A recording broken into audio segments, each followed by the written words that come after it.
आज आपण एक नवीन रेसिपी बनवूया। बनवायला खूप सोपी आहे। इथे तुरीचे दाणे घेतलेले आहे। तुरीच्या शेंगा हिवाळ्याचे दिवस आहे तर मार्केटमध्ये भेटत असतात। तर म्हटलं चला एक नवीन रेसिपी आज आपण बनवूया। मी बनविले, माझ्या घरी सगळ्यांना ही डिश खूप आवडली आणि खूप सोपी आहे ही डिश बनवण्याकरिता।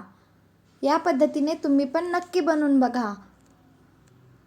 तुरीचे दाणे घेतलेले आहे।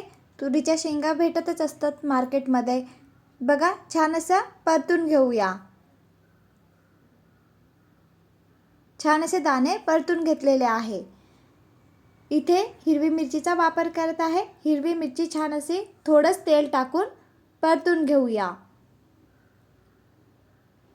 या प्रकारे चाकूने कट द्यायचा किंवा कट देऊन आपण मिरची छान तळून घेऊया।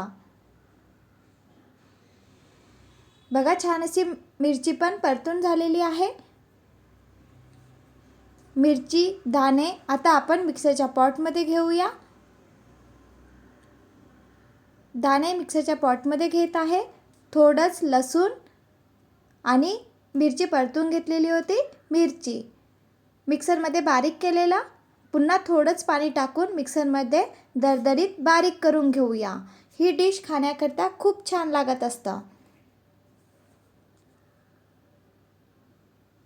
बघा, या पद्धतीने मी मिक्सरमध्ये बारीक करून घेतलेला आहे। आता आपण एका प्लेटमध्ये किंवा पॅनमध्ये काढून घेऊया। पुन्हा आपण लसूण पेस्ट, हिरवी मिरची, कोथिंबीर घेतलेला आहे। कढईमध्ये थोडंच तेल घेऊया। तेल झालं की यामध्ये जिरं टाकूया। हिरवी मिरची टाकलेली आहे आणि लसूण पेस्ट, लसूण हिरवी मिरची झालेली आहे।